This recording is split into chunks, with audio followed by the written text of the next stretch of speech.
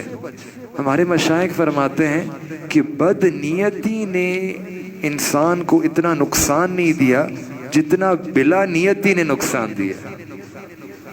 ہم اتنے سارے کام کرتے ہیں جس میں اگر ہم نیت شامل کر لیں، اچھی نیت لے آلیں، تو اللہ تعالیٰ اس پہ اجر و ثواب عطا فرما دیتا ہے۔ لیکن چونکہ ہم نیت نہیں کرتے تو وہ عمل بالکل ضائع ہو جاتا ہے، اپرچونٹی لاسٹ ہو جاتی ہے۔ مثال کے طور پہ آپ دیکھیں نا، اس طرح جو چاندی ہوتی ہے، چاندی پر سونے کا پانی ڈال دیں تو وہ سونے کی طرح ہو جاتی ہے۔ ہاں، بالکل اسی طریقے سے جو ہمارے عام روزمرہ کے جو معمولات ہوتے ہیں، کھانا پینا، کپڑے بدلنا، ان پہ سنت کا پانی ڈال دیں، ان پہ سنت کی طرح ہم اگر ہم کر لیں ان اعمال کو، تو یہ عمل بھی اللہ تعالیٰ کے نزدیک ایسے ہی مقبول ہو جاتے ہیں جیسے اصل سنت ہوتی ہے۔ تو اس طرح کے کئی معاملات ہوتے ہیں۔ مثال کے طور پہ ہمارا کھانا کھانا، ہمارا کپڑے بدلنا، یہ گھڑی پہننا۔ مجھے یاد ہے مفتی محمد شفیع رحمۃ اللہ علیہ، ان کا ایک واقعہ ہے، انہوں نے اپنے بیٹے مفتی محمد تقی عثمانی دامت برکاتہم، بہت بڑے، آپ سب جانتے ہیں، کہتے ہیں جب وہ چھوٹے تھے، وہ اپنے والد صاحب کا واقعہ بیان کرتے ہیں، کہتے ہیں وہ جب حج سے یا عمرے کے سفر سے واپس لائے تو میرے والد صاحب نے، مفتی اعظم پاکستان مفتی محمد شفیع رحمۃ اللہ علیہ، انہوں نے مجھے ایک گھڑی دی، اور میری پہلی گھڑی تھی، اور کہا کہ بیٹے تمہارے لیے گھڑی لایا ہوں، گھڑی پہنو۔ پھر پہننے سے پہلے کہا کہ کس نیت سے پہنو گے؟ تو میں خاموش ہو گیا۔ لیکن میں نے یہ گھڑی تمہیں اس لیے دی ہے تاکہ تم جب پہنو تو تمہیں نماز کا وقت تمہیں اس گھڑی کے ذریعے معلوم ہو جائے۔ وہ کہتے ہیں میں نے اس نیت سے میں نے یہ گھڑی پہنی، آج تک اسی نیت کے ساتھ پہنتا ہوں۔ اب اتنا سا عمل ہے گھڑی پہننا، لیکن اس کے اوپر بھی اگر صحیح نیت کر لیں تو انسان کو ثواب ملتا رہے گا۔ ہم بھی گھڑی پہنتے ہیں لیکن ٹائم دیکھ لیتے ہیں ادھر ادھر، لیکن اگر کوئی اس نیت سے پہن لے تو دیکھیں یہ معمولی سا عمل ہے لیکن اس پہ اجر و ثواب ملتا رہتا ہے۔ تو لہٰذا بات کا خلاصہ یہ کہ ہمیں چاہیے کہ اپنی نیتوں کو درست کر لیں۔ اللہ تعالیٰ نے جو ہمیں اپنے ماں باپ دیے ہیں، ماں باپ کو دیکھنا ایک مسکراہٹ کے ساتھ، اس پہ انسان کو حج، مقبول حج اور عمرے کا ثواب مل جاتا ہے۔ نیت ہے، آپ جس نیت سے دیکھیں، ایک تو آپ ایسے بھی دیکھ لیں لیکن اچھی نیت کے ساتھ دیکھیں تو اس پہ اجر ثواب مل جاتا ہے۔ ہم نائٹ سوٹ بدلتے ہیں رات کو سونے سے پہلے، کپڑے بدل کے سوتے ہیں، یہ نبی علیہ الصلوۃ والسلام کی سنت مبارکہ تھی۔ ہم سنت کی نیت کر لیں تو کپڑے بدل کر سونا رات کو، اس پہ بھی اجر ثواب ملے گا۔ ہم چھوٹے بچے ہوتے ہیں، ہر گھر کے اندر ہوتے ہیں، تو مزہ آتا ہے ان کو گود میں لے کے آنا، پاس لے آنا، ان کو کڈل کرنا، ان کا بوسہ لینا، ہم سب کرتے ہیں یہ۔ لیکن نبی علیہ الصلوۃ والسلام نے ایک حدیث مبارکہ میں فرمایا کہ یہ جو بچوں کی جو خوشبو ہے یہ جنت کی خوشبو کی طرح ہے۔ تو آپ اگر اس حدیث کو سامنے رکھے، نیکسٹ ٹائم جب ہم بچوں کو پیار کریں تو یہی سوچیں، یہی نیت کر لیں کہ یا اللہ جس طرح آپ نے مجھے اس دنیا کے اندر جنت کی خوشبو سنگھا دی، اللہ کل قیامت کے اندر بھی جنت کی خوشبو عطا فرما دے۔ The doors are open، دروازے نیت کے تو کھلے ہیں، بس انسان تھوڑا سا سوچے، ہر عمل کے ساتھ اچھی نیت لے آئے تو انسان کا بہت تیزی سے قرب کا مرحلے طے ہوتے چلے جاتے ہیں۔ تو اللہ تعالیٰ سے دعا ہے کہ اللہ تعالیٰ ہمیں بھی اس بات پر عمل کرنے کی توفیق عطا فرمائے۔ یہ پہلا قدم ہے کہ آپ اپنی نیتوں کو اچھا کر لیں اور نیتوں کو سچا کر لیں۔ اللہ تعالیٰ سے دعا ہے کہ اللہ تعالیٰ ہمیں اس بات پر عمل کرنے کی توفیق عطا فرمائے۔ وآخر دعوانا ان الحمد للہ رب العالمین۔